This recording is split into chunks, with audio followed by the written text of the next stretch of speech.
was the first person in my family to graduate high school. I have worked my tail off. Everything I've done at 150%. Everything. I've never been afraid to ask a stupid question. I've never been afraid of saying the wrong thing. I've never been afraid of taking a chance. And it's put me in 2% moments at times. What's a 2% moment? A 2% moment, spelled out pretty simply, is 98% of the time things are happening and like it's normal. 2% of the time it's a little different. When I met my wife, it's a 2% moment. You know, when I had an opportunity to come work at Kendra Scott, you get an inbound phone call on a job that maybe doesn't fit. So I think it's just recognizing when there's things that don't happen very often that might probably be an inconvenience to the path that you're on, but take a swing at it. I feel like that's a 2% moment. And then, you know, the other thing that kind of correlates to that, Ryan, is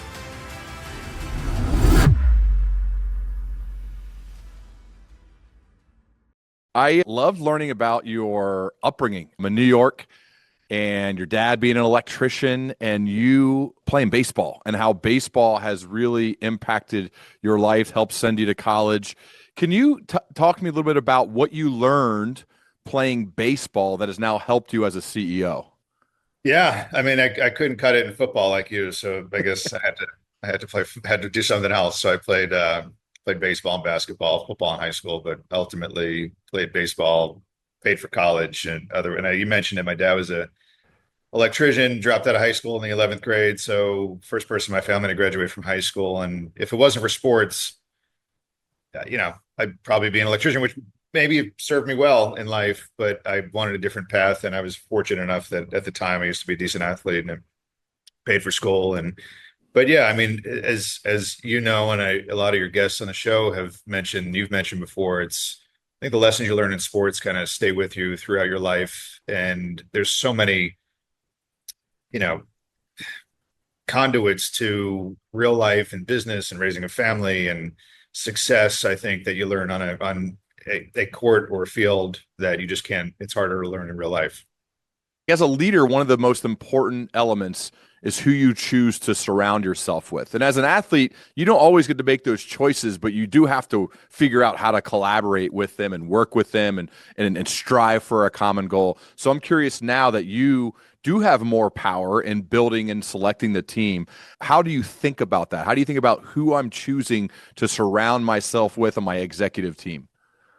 Yeah, I mean, I think one of the things that you learn on a sport field is you got to play the position that you're playing and be the best you can on that to contribute to the team to win games. If you're playing a team sport, I think an individual sport like golf or tennis or is a little bit different. But if you're in a team sport, which I played predominantly, and you played, you got to play your position. And I think the things that I've learned through the years is, I was a pitcher, and if I tried to be a pitcher and a first baseman and a center fielder and a catcher, like I probably wouldn't have been good at any of those things. So I knew what I was good at, and then we were fortunate enough in baseball, but also in life, to surround yourself with people that are better at things that you're not great at and make your weaknesses a little bit better and qualify and quantify your strengths. So I feel like those are lessons you learn. And ultimately, the goal is to win as a team together, right? There's no I in team, that old adage, obviously people have overused for many years, but it's true. I mean, I think when you play on teams, and one of the lessons I've learned in business is like, you don't always necessarily have to like the people on your team, but you love them, right? And like, you'll run through a wall for them. And I think those things and those lessons learned and the galvanization of going through hard things, I think, is what makes you stronger as an individual. And you don't learn, this is another adage that's used way too much, is like, you don't learn from the successes, you learn from the failures. And, you learn from the failures in sports, you learn from the failures in business. But I think over the years, learning what you're not good at, surrounding yourself with people that are great and smarter than you, which for me is not that hard because I feel like most people are smarter than me, has been some of the best lessons I've learned and allowed me to be successful because of the people around me. You mentioned most people are smarter than you. I doubt that's true. I am curious, though, as to this transition, because you're the CEO of a company named after someone else that's still very much alive and active and present, right? Kendra Scott, especially if you're a dad of daughters, you know all about Kendra Scott. I've probably given you thousands and thousands of dollars over the years, Tom, and it's great stuff. I love it. That's what attracted me to want to have this conversation with you, is because we love Kendra Scott in our house. She chose you for a reason, right? She could have chosen anybody, literally anybody, and most people would take that job, right? Whether they work there or not. Why did Kendra choose you to succeed her and be the CEO of her company, of her baby, right? Like this is the thing she started. It's in her name, and you're the CEO now. Yeah, I mean, a moment of weakness, clearly. Um, but I'd been on the board. I've been on our board for over 10 years now, and I think I had some time on the board before joining the organization in an operating role. And I've only worked for founders. I've been a founder. I serve on the board of founder-led companies. I Most of the investing I do is in founder-led businesses. So like I understand that dynamic. And you mentioned it. It's like it is a founder sees their business as their child, right? So I think when I joined this organization in an operating role, I joined it as chief revenue officer and chief marketing officer, and then became president after that. And I truthfully, between Ryan, I just thought that was my ceiling because I worked for founders, I worked for Ralph Lauren. I saw Ralph hold on to the CEO title for a long time. And I just thought that was going to be it because I understood that dynamic of like, the idea of giving custody to somebody else of your child is a really hard thing to do. But I think over the years, the main reason was we have an unbreakable trust, I guess is the best way to say it. I think Kendra trusts me. I think she obviously recognizes that, I'd like to think I'm good at things that she's not the best at, even though she's the best at a lot of things. And she certainly is great at things that I'm not great at. But I think ultimately it's rooted in trust. I think anytime you give anybody anything from a business perspective or a team perspective, to go back to your old analogy, you got to trust the person next to you. And I think it was ultimately that she trusted me and knew that I would take good care of her baby to a large degree. And you mentioned it. She's very involved in the business still, thankfully. She oversees all of our product, everything creative, all the brand and philanthropy. And I think it's not just my job, but the rest of the company's job here is just to execute the amazing vision that she has. We've done it really well, going on longer than 2 decades. I've noticed that a lot of trusting relationships have at least two qualities, and those are high character and high competence. How have you and Kendra built so much trust? Why does she trust you with her baby? We've been through hard things together. I think, my title change from president to CEO came right after COVID. And, anybody leading a business through COVID in any capacity, or leading a team, or even managing your own job or your own finances or your own family. And this, when you go through hard things, whether it's, at the end of the fourth quarter and you're down by a touchdown, or you're at the bottom of the ninth and you're down by a couple runs. I mean, when a team wins, when you're facing real adversity, I think it galvanizes people and it brings that unit closer together. I think she saw enough in board meetings and day-to-day activities as either president or chief marketing or revenue officer that I was going to do the right thing for her kid, not the right thing for me, but the right thing for our business and ultimately for our customer and our people. I mean, we're very, and this as an athlete, like you got to be very protective of your people. So we are hyper protective. I am hyper protective of my family at home.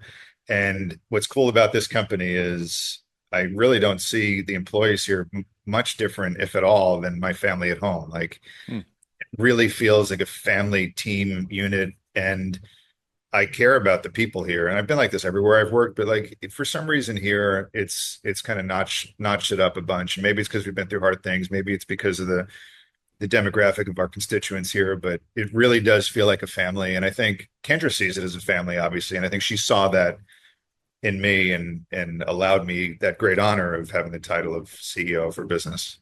The family element can be tricky though, because your family, which we were talking about before we started recording, with your wife and your children and your vacation in North Carolina for the summer, like all that, you're not going to fire your family. At least I doubt it, right?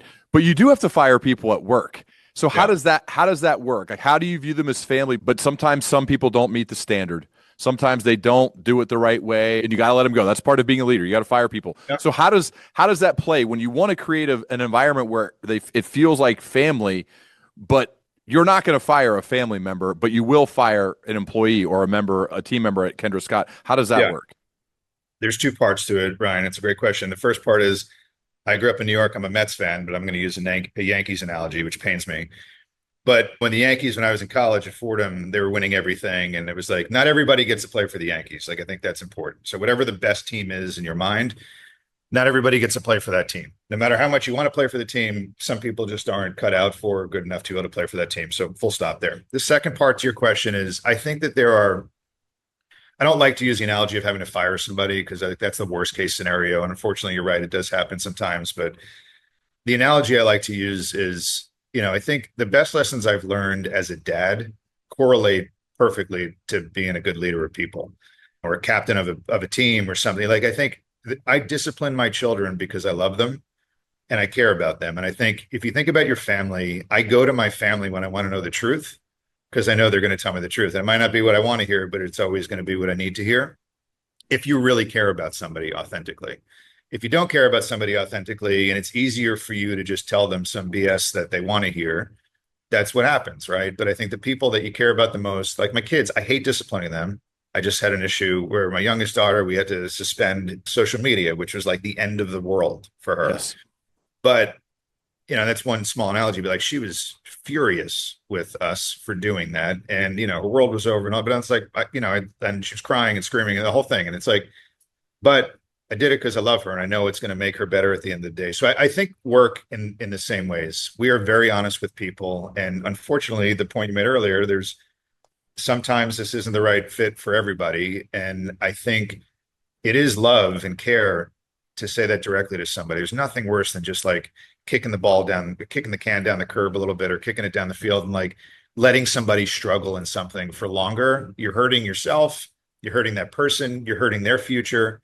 And ultimately, when you have to make those hard decisions, I think everybody winds up coming out of it on the other side. Now, how you deal with those things, I think, is very specific. I am very proud with how we treat people in the worst case scenario, if that was to happen, to make sure that they're landing on their feet. I've spent a lot of time helping people that don't work out here find other jobs. So I think like those kind of things matter. And that, again, I use a lot of old adages today, but people remember how you make them feel, not what you say or do.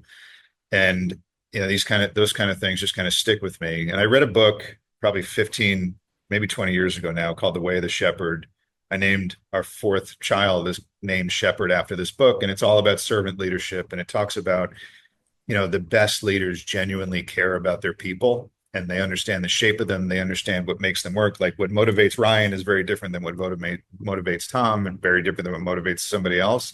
And like if you don't really know somebody as an individual, you can't possibly lead them the right way, but it's all about servant mentality. And like these kind of things, I think I've learned, and I've read that book probably, I don't know, it used to be once a month. It's probably now once a quarter for the last, 15, 20 years. It's a great book, easy to read, not as many pictures as a lot of the books that I like, but it's an awesome book. Man, I love the element of how you make people feel and genuinely caring for them. Now, can we get tactical for a second? You're a CEO. There's lots of people that want your time, that look up to you. What do you tactically do to show your people that you genuinely care for them? Like, what does it look like? What does it sound like? What are some of the meetings? What are the one-on-ones? I'm just curious to go inside Tom's life here for a second so that you can almost get to the perspective of somebody else of what it feels like to be cared for from you. Yeah, well, I mean, again, it's different for everybody, but I would say a couple of things tactically that I do. I mean, I'm always on, right? Because like for me, I have no balance in my life, right? I like out of balance. I love working. I love my family, but my life's not in balance by any stretch of the imagination. And I think if you want to become a successful business person, your life's probably going to be out of balance. Like if you're going to do it the right way. So the reason I'm saying that is I'm always on. So 24/7, 365, this thing is with me at all times. My watch is always with me. And, I have a family unit at home that understands that and supports it.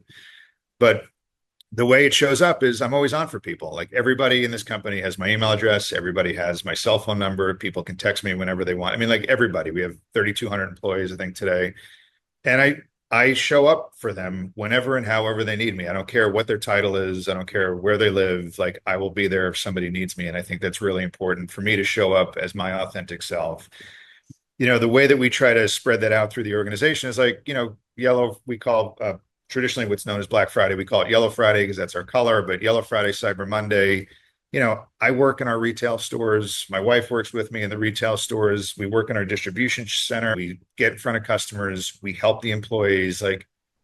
And, it matters to me when our employees are having a baby or getting married or somebody unfortunately passes away and they're like, we want to show up for them the right way. So the easiest way for me to explain it is like tactically, I just show up as a normal human being for people that work for and with me. And I think, unfortunately, the title that goes along with this office, people get, caught up in some of that sometimes, and they forget that all people really want is to be treated like a normal human being and know that you're a normal human being that has normal emotions and a family and all these different things. And I think I hope everybody that works here that truly knows me and has taken the time also, because it's a two-way street. It can't just be someone in my job like outbound all the time. Like it's got to be a two-way street. And I think that the people that have put the time in also to get to know me and would I hope would say those things about, my warmth and kindness. And truthfully, I've learned a lot of it from Kendra. I mean, she's accessible, she's warm, she's open, she's kind, she's giving. Obviously, she's smart and dynamic and all the great things that have made her one of the most successful female entrepreneurs in the country. But at the end of the day, she's a great mom and a great partner and a great friend. And she set a good example for the rest of us.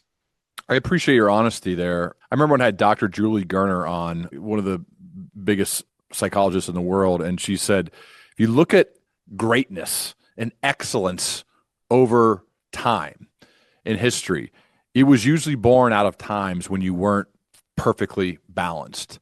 So while a CEO might supposed to say, well, we have perfect work-life balance here and we do this or we do that, you're like, nope, trying to do something big here. I'm trying to yeah. I think it's like the second part of that point is our company. And I think a lot of it is just because when I first started here, we were 99% female. Today, we're like just over 90% female. But because we had so many working moms, we've had to be flexible from the very beginning. So I do think it's a company's job to offer the flexibility that an individual needs to be able to find whatever balance looks like for them. But like for a company, to your point, to be like, oh, this is what we do for work-life balance is nonsense, because that just means you didn't get to know the person individually. Because I don't want balance. Like I want to work my tail off. I want to be successful. I want to win. I also want to show up to my kids. My son's got a baseball game tonight. I will be at his baseball game. I don't miss them if I can, because I have the flexibility through work to be able to do that. But I do think sometimes it's nonsense to what you were saying when people say that very proactively. It's not real. When an employee or maybe even someone who's thinking about becoming a member of Kendra Scott hears that answer, how do people respond to that, since it's not maybe what you're quote supposed to say as a CEO? Most people respond really well to it. I don't think I say a lot of things that you're supposed to say as a CEO, because I don't know what you're supposed to say, because I just know what I say, right? And the mentors I've had in my life are the ones that were authentic and spoke the truth and walk the talk. Like it's easy to say something, it's hard to do something. So I walk the talk in my life, and I think that that's really important. And I think the people that understand that react well to it, and the people that don't, that want a company to determine what work-life balance means for them, this probably isn't the company for them to work at. Yeah. What's something, speaking of being a CEO, I've never been a CEO of a 3,200 person company. What's something about being a CEO that would surprise those of us who have never been in that role? I think there's nothing special to it. Again, I told you I was the first person in my family to graduate high school. Like I'm not going to be the smartest person in most rooms, if any room. I have worked my tail off. To everything I've done it 150%. Everything. I've never been afraid to ask a stupid question. I've never been afraid of saying the wrong thing. I've never been afraid of taking a chance. And it's put me in, I'd call 2% moments at times, but you have to recognize when you're in a 2% moment and then do something about it. Like I think there's one thing of like getting a job, and then there's another thing about making the most of that opportunity or that job to be successful, and then showing up for your people. So I think maybe the thing that people two things. One, the person that occupies this office, whether you're the CEO of a company that has 5 employees or 500 million employees, it's the same thing. Like you're leading people, right? You're a normal human being. You're a regular person, regardless of what your title says, how much money you make, whatever. Everybody puts their shoes on the same way. And I think there is this, I've recognized this. Well, I don't like being in my office. Like I'd rather walk around and either be with customers or be with our employees. I feel alienated when I'm stuck here. And I've recognized, I used to think I could walk around and just go up to everybody and be like, hey, Ryan, how you doing? How's your day? Tell me about your weekend. It freaks people out. And I never understood that. But have come to understand a little bit more. Like there's just like a fear associated with this office of like, oh my gosh, if I say the wrong thing, I'm going to lose my job. If I say the wrong thing, like something bad's going to happen. It's like that's not true.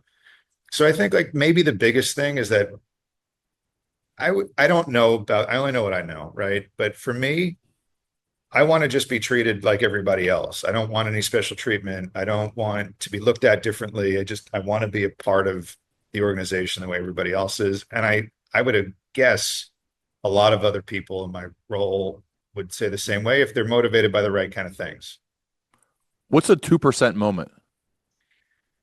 A 2% moment is,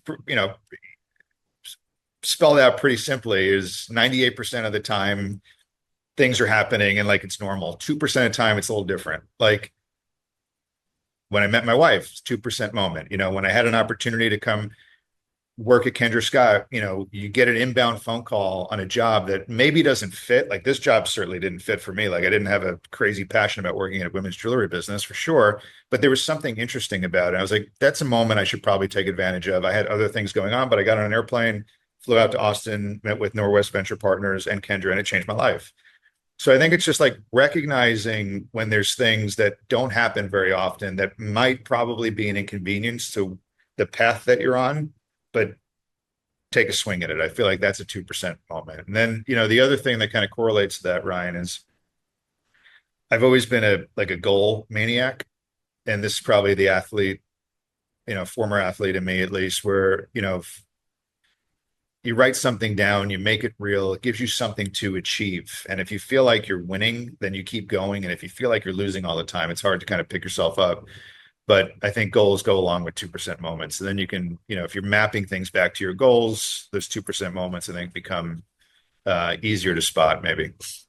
I like that. I just like little phrases for inflection points, for big moments. And speaking of that, you brought it up very briefly, but I think from a leadership perspective, I am fascinated by how leaders earn leadership positions. And so you mentioned you flew out to Austin and you saw Kendra, and I believe it sounds like was it private equity guys that Yeah. are with her? Okay. Yeah. So you flew out. What were you doing at that time, and what made you fly out to meet with her and the private equity guys? Yeah. So I'll take you back a Yeah. little bit earlier because this is an important part of my story. So when I first got out of college, I don't know if this is the same for you or not, but at least baseball in the summer, like I had summer leagues and I played golf in college as well. So I was like, I never had an internship. So I never had an Same. internship for Yeah. 4 years Same. because like I didn't know any better, mainly because of my parents. Like, I'd like mow lawns and I would caddy and I'd play baseball, whatever. So I got out of school and I had nothing but a piece of paper that said, I graduated from college. And turns out, as you may have learned, like it's hard to find a job when you just have that. And when you've got, you're competing against a whole world of people that were like really diligent about this. So I kind of stumbled into an interview with a publishing firm called Ziff Davis, and I interviewed with a guy named Jason Sparks. It was the interview for a job. I think it was paying like $12,000 a year to sell classified ads in the back of PC Magazine, which I knew nothing about. Never read PC Magazine. Didn't know any first thing about selling ads and anything. But I interview with this guy, and he sits down with me. And again, this is for like a nothing entry level job. And he says, "Tell me what your goals are. Where are you going in life? What do you want to achieve?" And I had like no answer for him. Like no one ever asked me that question outside of a sports field. Mm-hmm. And I gave him some kind of nonsensical 22-year-old kid answer, and he threw me out of his office. And this is after like 20 different interviews, and I got none of them. Zero. I was pulling up goose eggs. I interviewed, it was so bad that I interviewed for a job going door to door selling Bibles. And I don't know what skill set that requires, but I didn't have it. So I didn't get that job. So anyway, I'm walking down the hallway at Ziff Davis, 28th and Park was their office in New York City. And I get halfway down the hallway and I'm like, I can't go home. I was still living with my parents. I had no money. I was like, if I go home, my dad's just going to make me go work for him or John Sparagano or one of his, construction buddies. And it's not what I wanted. So I went back to Jason's office and I said, "Hey, if I go home tonight and think about my goals, can I come back? Can we restart this thing first thing tomorrow?" And he was like, "Yeah, whatever." And I'm certain he thought he'd never see me again. So I went home, I stayed up literally I didn't sleep. I stayed up all night and I wrote my goals, my 10-year goals down.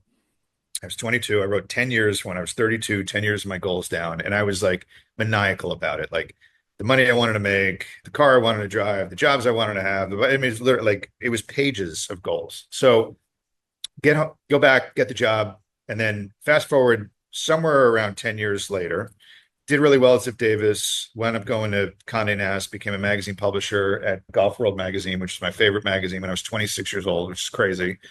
And my wife and I were moving from one house to another, and I found the goal sheet. I used to keep it up in my cubicle there, and it was like I was nuts about every decision I would make would have to map back to those goals. And it was just output. I learned really early on. It was like if I had to make phone calls, everybody else was going to make 25 phone calls. I'd make 125 phone calls. Like everything to me was output. And output put me in better opportunities. Better opportunities got me access to different people. That gave me those 2% moments that I talked about. And then I made the most of them. And then I kept being more successful. So I found those goal sheets, and I did every one of them. Like it was nuts. Every one of them in 10 years, I accomplished everything on my list. And my first feeling, I was pissed because like, man, I should have made these things better. Like, what And were some of them? like the money I wanted to make, the title I wanted to How much? have, How much money was it? well, one of them at the time was to make $100,000 a year. For sure. Yeah, I would have. That would have been mine at So 22 for sure. and it was like six figure. I couldn't imagine. My dad made, 35,000 in his best year. So like the fact that I could make 100 grand be like mind blowing to me.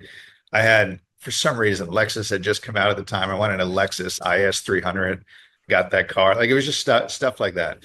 Buy a house. That was another one. I bought a house when I was 25 years old. And it was just like these things that happened. I was very fortunate. So especially coming from where I came from, I didn't expect a lot, right? So I've always had an appreciation for things because I had nothing my whole life. So, and everything I achieved, I earned, right? Like I've nothing's ever been given to me. So I had this whole mentality. Anyway, sorry, long-winded answer to your question. Then went from Condé Nast to Ralph Lauren, worked at Ralph for a number of years, and I loved it. I got to learn, spend a lot of time with Ralph himself. I learned the business from Roger Farah, who is amazing. I think the best operator I've ever worked with. And then, having worked for both Ziff Davis, Bill Ziff, and then Ralph, and then Cy Newhouse at Condé Nast, these were all founders. I saw how they started from nothing, created something really special. I wanted to do my own thing. I left Ralph Lauren to start a holding company called Prospect Brands because I grew up on Prospect Place on Long Island. And one of our things, we bought basically distressed assets. And while I was doing that, I moved my family from Ridgewood, New Jersey to Greensboro, North Carolina. I went to business school at Chapel Hill after that. And then while I was there, I got a random phone call from a guy named Rob Arditi, who worked at Norwest Venture Partners, saying they just made an investment in a jewelry company in Austin, Texas called Kendra Scott, if I would be interested in joining their board because I had one outside independent board seat to name. No idea how he found my name. I'd never served on a board before. I had no experience in women's jewelry or accessories of any capacity. And like that was that 2% moment. I'm like I think normally you'd be like, I have no passion for this. I have no expertise in this. I'm no way I'm going to add value in this category. Pass. But I was like, it sounds interesting to me. I don't know anything about this. I've never been to Austin, Texas. I did a little bit of diligence on the business. It was a tiny little business doing about $40 million in sales at the time, but flew out there. I had a sister who passed away who had a brain aneurysm, which was tragic and sudden. My only sibling. Kendra and I kind of hit it off, and she kind of has filled that void for me, if you will, for the last decade or so. And that's how I wound up here. And I think the lesson I've learned through that, Brian, is like not just to be determined about, following your goals and making the right decisions. And one of the things on my next goals was like join boards, right? So like that was how it led to that. But the other part is I love learning and I like doing things I don't know anything about because I always hated when I was working in companies two things. One, when people would walk in a room and just act like know-it-alls, right? Like I hated it. I didn't like anything about it. I didn't like it. And then the second was I didn't like not having a voice when I was younger in my career. And I always had something to say. So the idea that I could go do something that I knew nothing about, I thought was great because I wasn't going to be a know-it-all.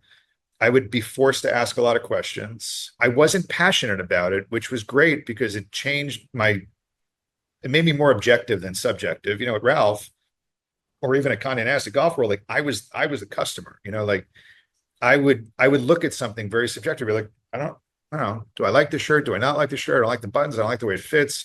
I didn't like that article because it didn't talk to the things I cared about. Like this was totally different. And it was a major unlock for me. And I think there's a ton of value in going to do something that you don't know anything about. It naturally humbles you. And I think in itself, by doing that, it adds a lot of value. You mentioned that you're more of a learn-it-all than a know-it-all, very curious. You get excited about the fact that you don't know about it, which is the opposite of most humans, right? Most people like want to stay inside those very comfortable walls of their comfort zone. They're not going to bang on those edges, and it feels like you're living outside of those edges. So that's something you're obviously really good at. That's a skill you've developed. What are some of the other things that you're really good at? Because you said Kendra's really good at some things or the best at them, and I'm really good or the best at some things. So what are some of the other things that like you're really good at? And in addition to being a learn it all instead of a know it all. I, this serves me well and not well sometimes, but I do think it's a skill that I do have. My best friend in the world says what I have is immediate urgency, which makes no sense. Like if you're urgent, it doesn't need to be immediate. But It's like if you double it, is that the opposite? No. Okay. yeah. So I have the highest degree of urgency in every single thing in my life that I do, but I think it shows up really well in the work environment. And I think the things that go along with that is I'm a good problem solver. I'll figure out a way to get it done. And because I'm not afraid to turn over stones or try something different or throw an idea at the wall that sounds completely ridiculous. Sometimes it is, and sometimes it isn't. And I just think like those things, and it goes back to our culture here, and Kendra and I are similar in this regard, that, and you've probably been on teams like this or worked in companies like this. I know I have. That need to win in a corporate culture doesn't always show up the right way. I mean, sometimes it creates toxic environments, it creates bad behavior. We have balanced it here with as bad of a need we all have to win. And it's not, again, there's a difference between need to win and want to win. Like some people need to win, if you know what I'm talking about, and other people are just like, oh, it's nice to win. We balance out that need to win with compassion and kindness and warmth and humility. And I think that's what makes us great. And I do think, for me, I'd consider that a skill set that I've learned. I wasn't always like that. I used to be the need to win at all costs, like whatever it takes kind of person.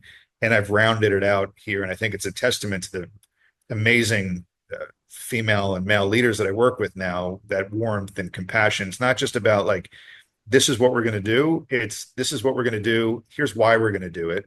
Here's how it's maybe tell me how it makes you feel. Like, how does that make you feel? And if you don't understand it, I'm going to be patient enough, even though I have urgency, to answer your questions in a thoughtful and honest way. So I think that's a skill set, I guess. I think Kendra has it too, but I think, from a day-to-day operating perspective, which is a seat I sit in, keeping that going constantly is really important. And then I think finally, I'm a lot better, generally speaking, when things are hard than when they're easy. I just like it better. The last couple of years, we've been winning by growing 30%, 30%, 30% off a really big base. I love winning, so that's fun. But it's kind of more fun when things are challenging because you have to really be thoughtful about it. And I think if you execute properly, it separates the good from the great. Yeah. And it's at halftime of a game when you're up by 40, it's like everybody's a leader. It's pretty easy. You just eat the oranges and go out and finish the game. But when it's tough is when you are actually needed. As my dad has always told me, this is why you exist. These moments, right? Like Yeah. you feel like you might be in one of them now. Tom, one of the commonalities I found among leaders who sustain excellence over an extended period of time, over the past decade of interviewing 630 plus of these people, is it's the first thing you said. And I would maybe to even narrow it down even more, speed slash bias for action. They're literally like fast walkers. Like legitimately, when they walk fast. Now, I try to surround myself with those types of people. Like the coaches on my team are fast. I mean, they move. They just don't waste time. They don't mess around. Like we are going, and that's why I like being around them. That's why I think we do a good job for the clients we work with. But sometimes when they're around people who aren't like that, it's a little clunky. Like it can be a problem. How is Yeah. it for you, a guy who has a bias for action, a guy who has this immediate urgency when because not everybody's like that. There's still good people at your company that are not like that. How do you manage it? How do you handle it when you're this bias for action guy, but you're with others who are not? It's challenging. There's certainly lots of people that aren't that way in my life, and it's challenging to navigate. But I think, like, again, if you can explain to people why you are the way that you are, Yeah. and what you're trying to accomplish, you get more people on the bus that way versus Mhm. just like steamrolling, running fast over people. Yeah. Sometimes you have to run fast through people. And look, I also get, Ryan, there is a tremendous amount of value in patience and thoughtfulness, right? Not that I'm not patient, especially if you ask my mom or my family, my mom or my wife or my parents or my family, they would tell you the same thing. I'm not a patient person, but I am a thoughtful person, but I want to go. Like, and action is really important to me. And I'd rather, again, an adage, fail fast, like, yes, all those things in spades. There's great value in having a counterpoint to that, right? Because Yeah. sometimes when you're going really fast, you make mistakes, and having people that can catch some of those mistakes before you make them is really important. My CFO, Jason, who's amazing and kind of my right hand, is much more methodical than I am, and there's so much value in that counterpoint. And as you learn somebody too, like I know what he's going to say, he knows what I'm going to say, and I feel like there's just great value there. And he's like, look, I know you're going to want to move here, but just hear me out. Here's a watch out. And I think, then I have the opportunity to weigh the counterpoint and then make a decision and either go a little slower or run faster. So You mentioned having a great CFO who was like your right hand, Jason. I'm also, as I mentioned at the beginning of this, fascinated by the hiring process and the choices you make of who's going to, again, surround you. So, what are some of the must have attributes or qualities in a person for you to choose them to be a leader on your team? I mean, first and foremost, I think you have to be a good human being. If I want to surround myself with good people, like first and foremost, there is anyone that's not ever been successful here has never not been successful because of aptitude. It's always been because of culture fit and attitude. So I think our culture is very specific. I mentioned earlier, we have this insatiable need to win. We balance it out with an incredible amount of kindness and compassion. And I'm not, in full disclosure, I'm a terrible interviewer. Like I'm really Really? bad. Oh yeah, I have Why? hired. I just because I fall in love easy, I think maybe, and I've made some bad hiring choices over the years because I believed what somebody said, and then when it came time for the rubber to meet the road and actions to happen, those two things juxtaposed each other. Huh. Wait, So hold, if I may, like, I think that's fascinating. One, high level awareness and humility for you just to say that, because I don't think a lot of CEOs would say that. So, how do you manage through that? Because you are making really important, probably 2% moment decisions yep. all the time, especially when it comes to hiring. How do you manage making good hires for leadership roles?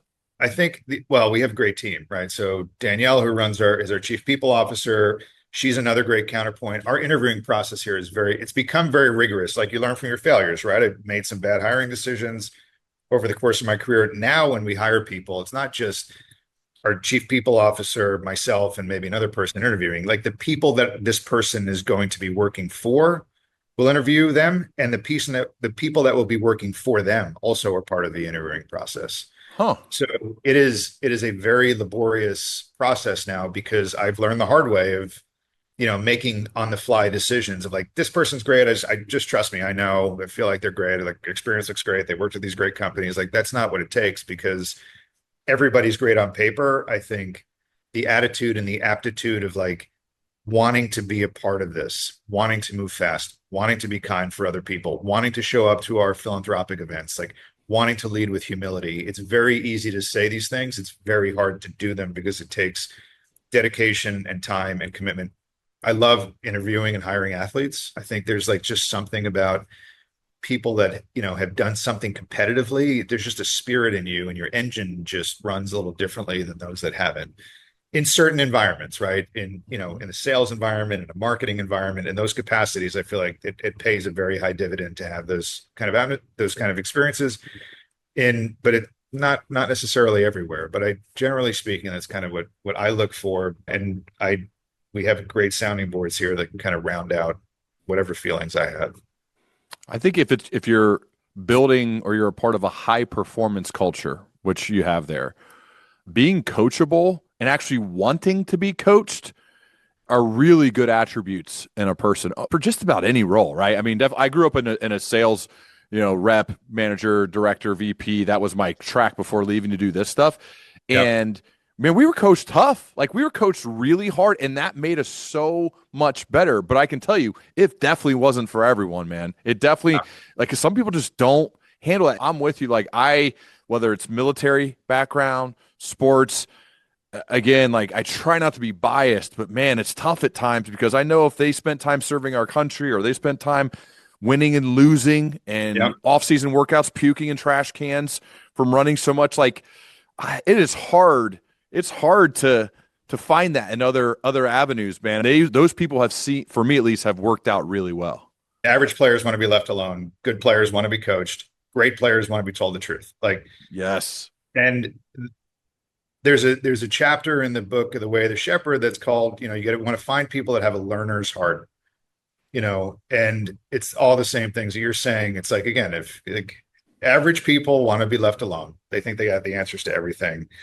Good people want some level of coaching. Great people want to be told the truth, whatever it's going to take to get better. So I think that, to me, like that's one thing. And then the idea of having a learner's heart, which you mentioned earlier, is another thing. I mean, to me, it all goes back to being coachable, right? And, Mhm.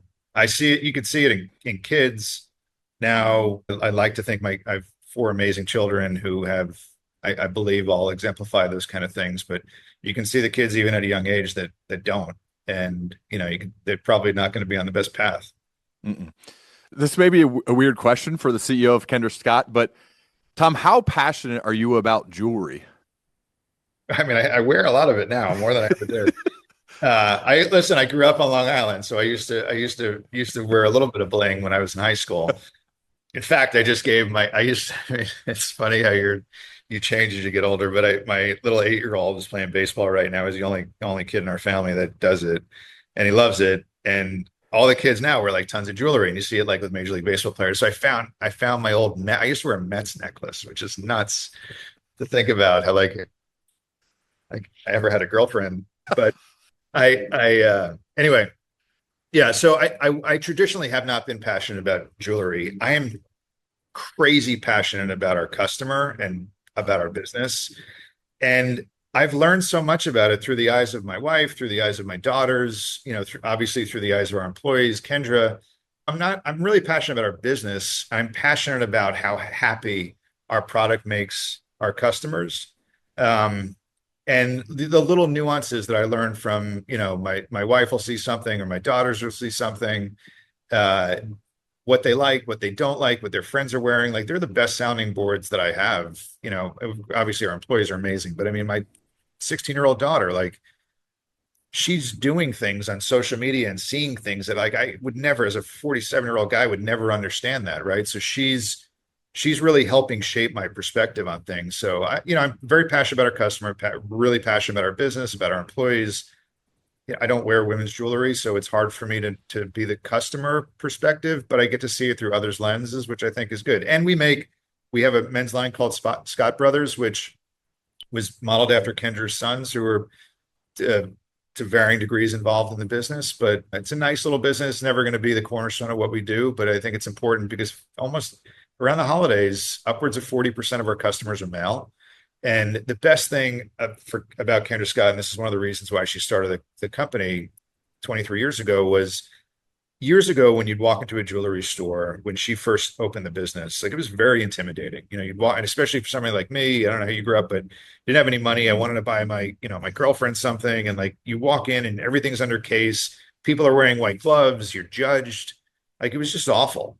So at Kendra Scott, you walk into one of our stores, everything's top of counter. You walk in, we'll offer you a water or a beer or a glass of champagne. We encourage people to be friendly and warm. And it's a much better environment from that perspective. And then from a value proposition perspective, like the average guy could walk into one of our stores, buy, every woman in his life something, or anybody that wears our jewelry something, and walk out and not going to break the bank and get a really high quality item. And the fact that our business is rooted in philanthropy and the large majority of what we do from a give back perspective goes to help and change people's lives. I mean, it's awesome. But anyway, sorry, long way to answer your question. Not super passionate about women's jewelry perspective, but I'm very passionate about what we're doing and how we're changing lives. And the impact we make through women's jewelry in our customers' lives. I am curious about your daughters as well as maybe your wife or other women in your life. How influential are they in like product design, or how often does their feedback pop up in a meeting with your exec team or with the products or however it works to come up with something new? I am fascinated by the behind the scenes there. Yeah, I'd say that they're influential for sure. I mean, at the end of the day, one of our mantras here and operating principles is the customer's our boss. Like at the end of the day, she and he sign our paycheck. So whether that customer is my mom, my wife, my daughters, Kendra's mom, Kendra's friends, my aunt who lives, in Boca, like they're all the customer, right? So I think I'm lucky that my wife does have close relationships with a lot of the employees here. She talks to Colleen, who runs our retail business constantly, and Erin, who runs our merchandising business very often. So like she's giving her point of view, but also I don't want to be, and I never want to be somebody that's like jamming anything down somebody's throat and being like, oh, my wife said this or my daughter said this. I want to temper it because I do understand that there's some level of unfairness that goes along with that because my family said something. So I try to mitigate it as best as possible, but they have great perspectives on things. But so does every customer. We listen a lot to our customers, and then we launch new categories, whether it's fragrance or eyewear or Scott Brothers or Yellow Rose or collaborations with Wrangler. Like we ask the customer what they want from us. And I think the old days of what Steve Jobs said, you tell the customer what they're going to want, like those days probably don't exist much anymore, where customer has a much larger voice than they used to years ago, and they want to be a part of companies that have purpose. They want to understand what goes behind things before they buy it. And I feel like we're at the center of that for a lot of reasons. But so, yeah, I mean, my family offers their point of view, but in a very respectful way. You mentioned the past few years, it's just been killing, just absolutely crushing. And now maybe, I don't know, we'll see. Maybe it's going to be a little tougher. I'm curious about looking at the current state of the business, and part of your job as a CEO is to be the visionary, to look forward, to try to see around corners, right? All really hard things to do. What does it look like currently, and what does it look like moving forward? Your vision, right? You're a goal setter. You like to go after it and get it and win. What's it looking like moving forward for you guys? Yeah, so I mean, look, looking ahead is no different than how we look behind it. We're focused on maintaining a culture that's filled with continuous learning, right? Within our organization, we want to speak to each other. We want to hear from our customers.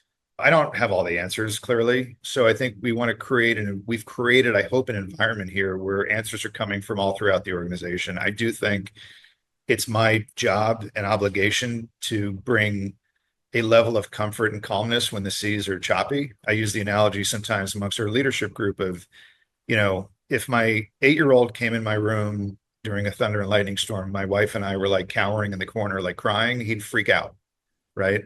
And we're in a thunderstorm right now to some degree.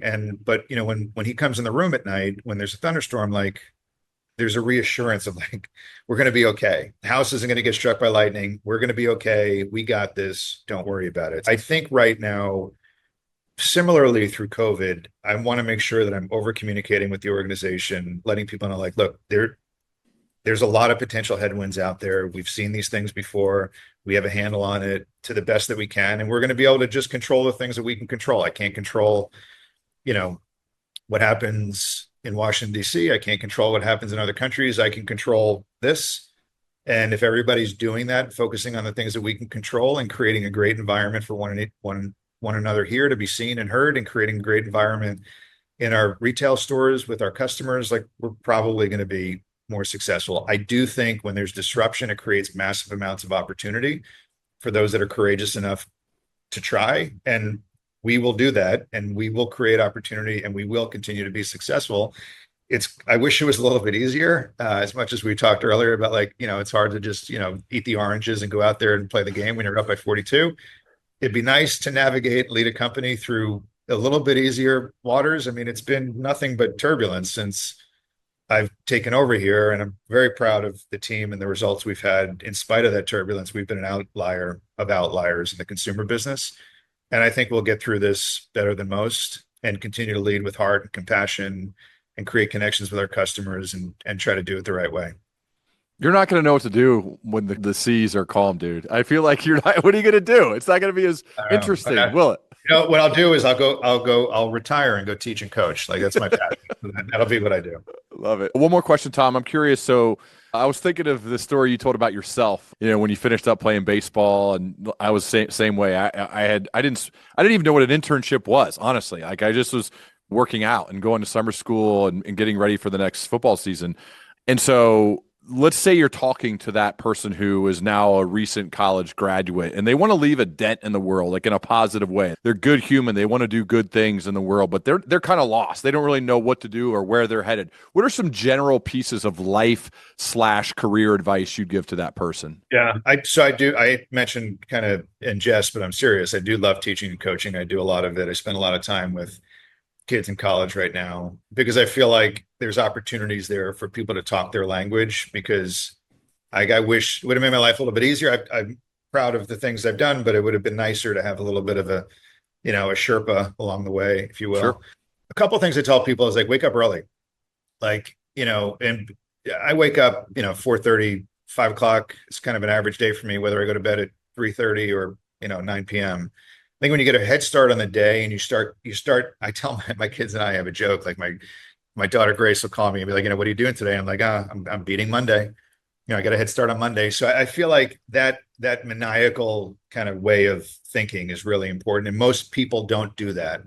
And I think it's really hard for young people, Ryan, to be courageous. People will ask me like, do I have imposter syndrome? Like, yeah, 100%. Like I come on your podcast. I'm like, why does anybody want to hear from me? Every time I do a public speaking thing, anytime I'm talking to students, like I always will feel that way. And it's okay, and I think that that's normal. And I think young people should feel empowered and courageous because their voices matter. I would argue more than mine does because they're the future and I'm the current and the past, right? So I really rely on what that constituency of people are thinking and saying and how they're seeing the world, because that's where this business needs to go. Like we're not thinking, I don't think in year increments from a business perspective. We're thinking decades out. Where do we want to be 10, 20, 30, 40 years from now? Like how do we want to set up our business today to be successful, when I'm not even here anymore? And that's a founder mentality. And I understand that because that's all I've ever done. But like, that's how kids should feel empowered by that, not scared. And I remember how I felt. I was scared, to death. Yeah. And I mitigated that by my athlete mentality, which was hungry. And I think like for those that don't play sports, like you can still think that way. But I think young people should be courageous, unafraid to fail. And the reality is you've got really 10 years from the time if you go to college, if you graduate college till the time you're around 30 to just F up the whole time. Mm-hmm. Like you could just do nothing but make mistakes as long as you're learning along the way. And then I think as you get into your late 20s, early 30s, that's when you got to start making some hay. So give yourself a break, right? And like, just try action, try things, say things, speak up. Like, I think that makes a big difference. And it separates you. Like too many other people are bashful and wallflowers at that age. And like the ones that stand out really stand out. Love it. Tom, thank you so much, man. I'm a big fan of Kendra Scott, your company, and now you. I appreciate you sharing so much, and I would love to continue our dialogue as we both progress, man. Yeah, for sure. Thanks for having me, Ron. I appreciate it.